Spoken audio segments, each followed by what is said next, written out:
Hello and welcome to Education Talk. Now, today's episode is quite an interesting one with Oxford University's new autumn intake having at least the highest proportion of state pupils for at least 40 years. And what does it take to be the mother of the child that has passed IGCSE at a very young age, the youngest? I have here with me in the studio some guests.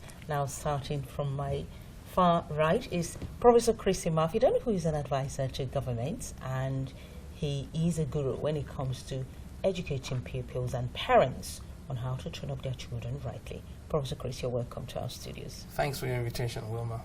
I also have Mrs. Adele Poby. Now, her daughter passed IGCSE just at the age of 8. You're very welcome to our studios. Thank you for having me. And I have Karissa Lewis. Now, Karissa Lewis is the youngest student to pass IGCSE. Karissa, you're welcome. Thank you. How are you today? I'm fine, thank you. Good. Nice to have you in the studios. Now, let's start with Dr. Chris. Looking at Oxford University, the highest proportion of state pupils for at least 40 years, and 59.2% up from 55.6%. What is fueling the change? It is the fact that the school, the type of school you go to, is no longer as important as it used to be. We're now having almost a form of democracy in terms of accessing data, accessing information, and there are a whole range of policies that have come up recently to really show that it doesn't really matter for core students what type of school you go to in terms of being selective and non-selective, and in terms of going to a specific fee-paying school, because it's the quality of the delivery that is more important than the type, quote-unquote, type of school. If you can engage students, you get better results, because students want to learn. Students have a natural way of inquiring about things. Most children are inquisitive. So if you feed that, whether it's the umbrella of the school is independent, whether it's private, no matter what label you give, the output is always going to be excellence. Let's go to Mrs. Adele. Your daughter passed IGCSE at the age of 8, and she goes to a state school. Certainly, yep. Does this mean that a child doesn't have to go to a private school to actually get the best education at the end? Totally, that's what it means. I mean, Carissa's living proof of somebody who does not go to a private or independent school at all. She goes to a very local state school to where we live, but the difference is, I think, with Karissa is that she's been attending the Excellence in Education program. She has shown a genuine love for maths, and at Excellence in Education they sort of, not so much as teach maths, but it's more of a game where you have older students and younger children playing maths games. They are doing challenges against each other. Karissa will play maths at home with her younger sister and so on, and just really improving herself and improving herself. And I think from there on, Excellence in Education identified that she's obviously, ready and she can be entered in for the exam. There was no pressure whatsoever. I said to Karissa, if you want to do this, darling, you can go ahead and do it. And so she did. I said to her, doesn't matter what you get, it's just for the fun of it. Why not? You go to a normal state school, and again, her results have proven that you don't need to have a private education for you to really excel. And I'm so proud of her, so happy with her achievement. Really amazing. Happy. Let's go to Karissa. Karissa, have you always had very high grades in school? Yes, I have. You have. Have your teachers been very helpful? No, not really, because I think work at school is really easy. Work at school is really easy. Now, what really inspired you or made you want to write IGCSE? Because that is for students that are almost twice your age. I wanted to write it earlier because other children who've done it before have inspired me to do it, and what they've done is good, and I want to be like them and be in the newspapers. And that is great. So in other words, you thought, oh, I could do it as well. Yes, you're in the newspapers. Yes, the Evening Standard and the Sunday Times. Congratulations, you've actually achieved your target. That's interesting. Thank Beautiful, beautiful. Well, let's look at your mom was saying no pressure at all. Was it difficult for you to do? When I went to do the actual test, it wasn't difficult, but it did get a little bit harder to the end. But most of the questions there I thought I could do, and it was pretty easy. Pretty easy. But what really helped you pass IGCSE? The maths manual helped me, and excellence in education also helped me.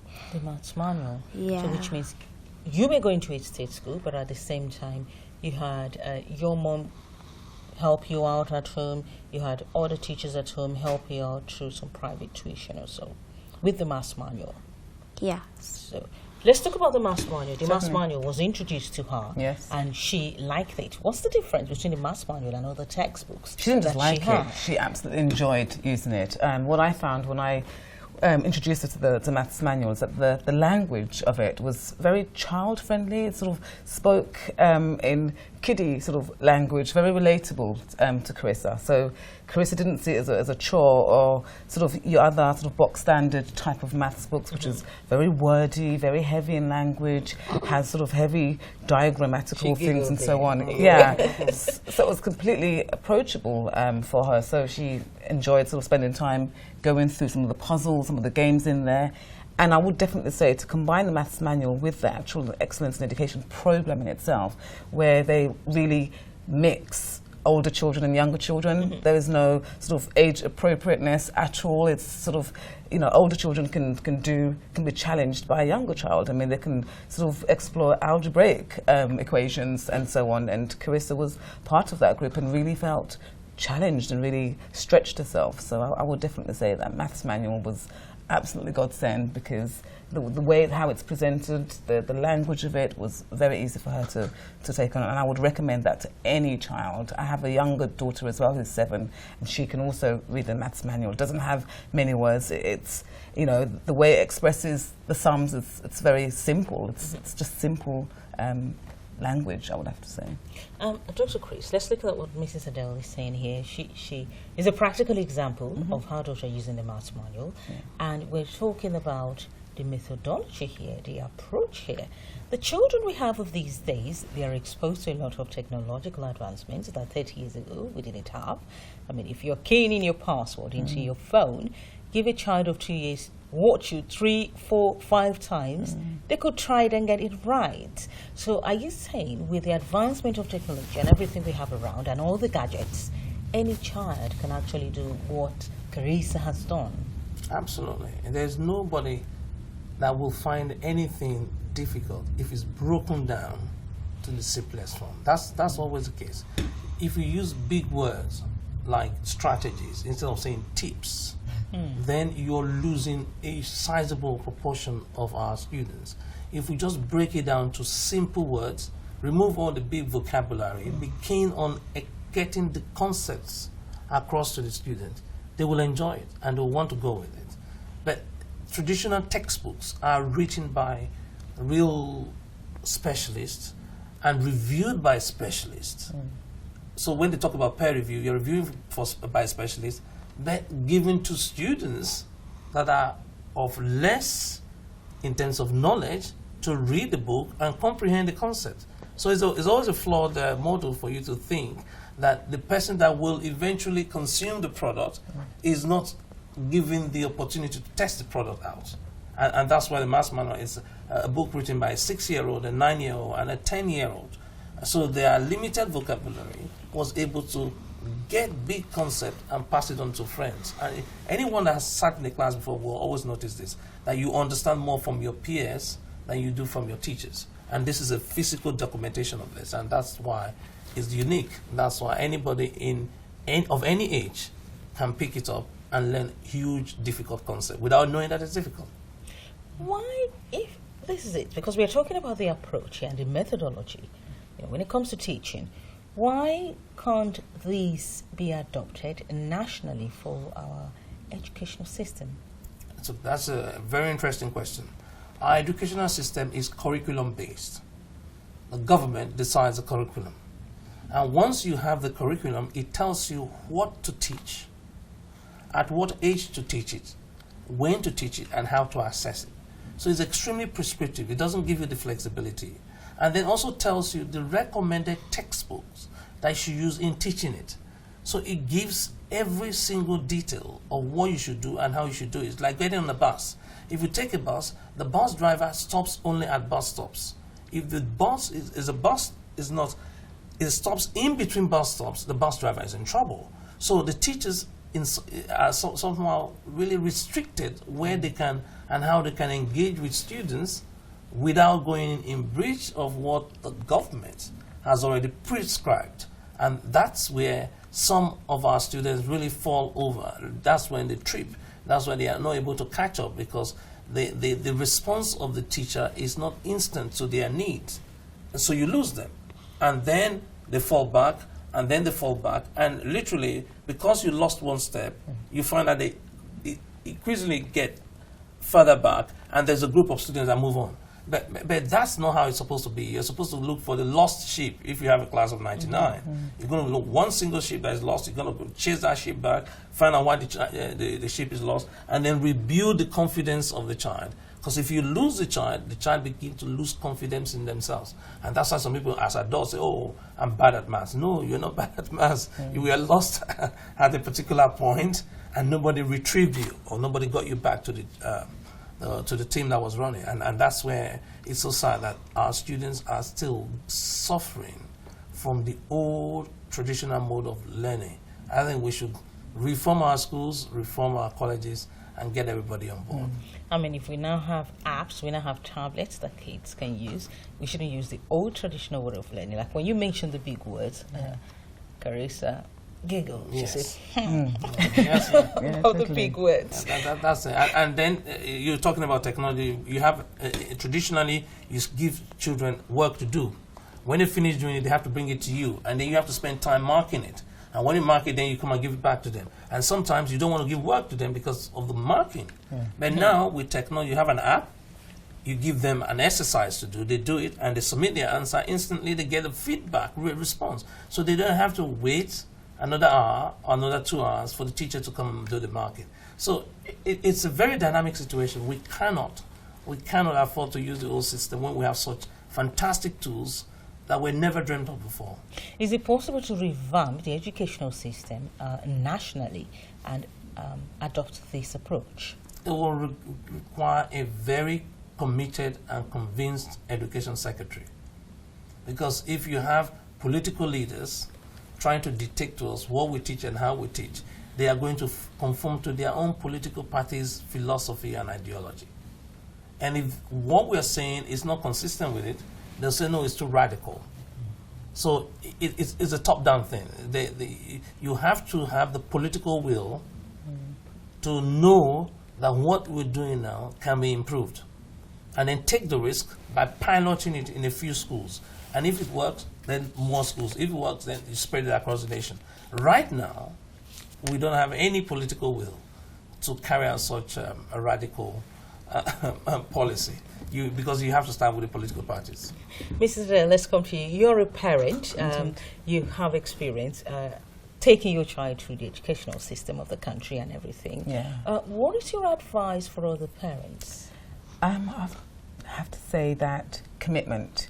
Be absolutely committed to education. My background is I'm a mother, a Christian person. I attend to church. Our Christian belief is very, very primary in our lives, and I would have to say that those principles, those guiding principles in your life, you have to really, really hold on to that. So for me, I would say being a committed parent, recognizing your child's needs. If they need support, then you provide that support. If they need an environment in terms of a home environment where it's quiet, where they can actually have that time to study away from the TV, then you provide that. But in terms of, but also balancing that with some sort of free time, leisure time, take them out. We go out to museums, we'll go out holidays. I sort of try and give them a healthy balance and a lifestyle, lots of activities, lots of extracurricular things that she does, sort of music, just to really make her flourish in wherever she shows an interest in, I try and cultivate that and promote that, and I'm completely 100% sort of committed to that. That's my philosophy, that's my ethos. And I think together with the support I've had from EIE, I cannot say how much I'm so grateful for Karissa's achievements thus far.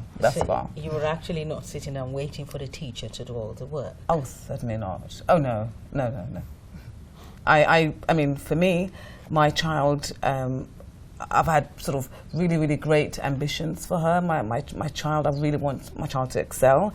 So when I discovered excellence in education, and they more or less conformed to sort of not going with traditional means in terms of the school educational sort of traditional ways, I really shared those visions with them. I attended their seminars. I saw that the children in there were more or less happy to go in every day. My daughter was, one proof of that. It wasn't boring for them? Oh no, not at all. Not at all. She's got lots of friends there. She would go with her sister. In fact, got the rucksack, and they'll go in and meet older children and interact with them. So it was very much an interactive way of her, and I think that's what's really helped her to grow, and to grow academically as well as in herself, really. How did you identify the talent in Karissa? Because she definitely has a gift. I'm quite sure. I mean, I think EIE have always promoted the fact that every child is a genius, and when you really hear a prominent leader in the education arena really promote that, and you think, okay, can this really be? Can every child truly be a genius? Can my child be a genius? And I said, okay, let's sort of follow this ethos. Let's follow their vision. Let's follow the perspective. Let's see if that way of, sort of educating a child really works. So we went along to some of the sessions. Karissa loved it. I could see that it didn't follow the normal rules of engagement, if you like, at school, where you'd have... With children are not comfortable with No, you'd have a 7-year-old or a 9-year-old in a class with a 15-year-old, and that's not norm to me, and that wasn't norm to us in terms of the educational system. And the children loved it. And the children loved it. In fact, what you find is that they're able to mature and to really embrace some of the concepts and the principles. And it just comes across as if maths was a game, because there isn't any sort of rivalry as such, because it's not just your peers. You're working with older and younger people. And I think she really, really enjoyed doing that. Karissa's obviously achieved a great success from that. Let's come to that point Dr. Karissa raised. 7-year-olds with 15-year-olds in the same class. In other words, the content given is not age-related. No, it's like in the choir. If you sing in the choir, you have people that are singing alto, soprano. That's what we are thinking. We're not thinking of whether you are 40-year-old and you're singing alto, or you're 5-year-old and you're singing soprano. No, it doesn't. So we're just looking at that harmony. And that's essentially what happens when you get involved in things like that. And then your gifts will be manifest in what you are passionate about. Your gift is then demonstrated when you're saying identifying the gift. You give all 12 students the same set of tasks. You see one task, one child particularly having particular interest in that, and then pursuing very far. And so if you give me 5 children, after 2 sessions, I'll be able to tell you, oh, he's gifted in what? Words, in the use of words and the way he goes about words. Or she's gifted in music, or she's gifted in sport. Every single child has a gift. There's no way God can make any human being on the planet and forget to deposit in that child a gift. So it is the role and the responsibility of us adults around that child to identify what that child is very good at doing. Would not want to go to bed because you've asked her to do one thing, and she stays longer at it. Meanwhile, others are bored very quickly. So why is it that child is able to do that? Because that dominant gift that is trying to express itself is that the gift is just dormant. It wants to express itself. If you say no, don't use it, it stays there. If you use it and allow the child to use it, the child will flourish. The child will have more confidence using that ability or using that talent, and he becomes an Olympian if it's a matter of sports, or become a great musical person if it's music. So don't say my child is good for nothing. No. Every child is good for something, at least something. Let's go to Karissa. We very much remember that you're still with us in the studio. Now, what advice would you have for children your age? I would say that you should always try your best, work through the maths manual, and I would also recommend you would go to Excellence in Education because they can help you to find your potential, and yeah. And your peers at school, what do they think of you now? Well, yesterday when I was on the phone to my friend, she was very happy for me and she was so amazed what I could do. Like, she thought it was impossible. Wow, she thought, and you made her know that it's actually possible. That you can Yeah. Did you tell her that she can do the same? Yeah. You did. Wow, wonderful. Thank you so much, Karissa. That was beautiful. Well, listening to Karissa now, Karissa says she told her friend that her friend can do the same, which is quite interesting. So how can other people benefit from this?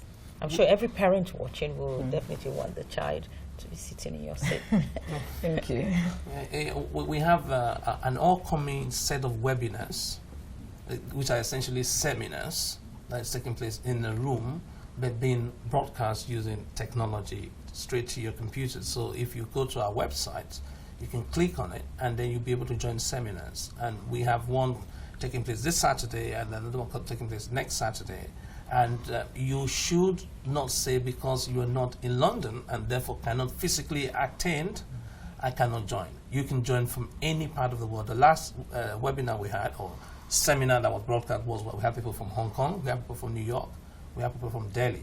So, and it costs you absolutely nothing as a parent or as a teacher, because once you log into the computer, your computer literally turns to a television set, and you can see the people speaking, you can hear the slides, you can ask questions, you can comment. So it's the best way we can use technology to be able to reach out to anybody that wants such positive influence on their child, and who wouldn't want. So every parent should be able to log in.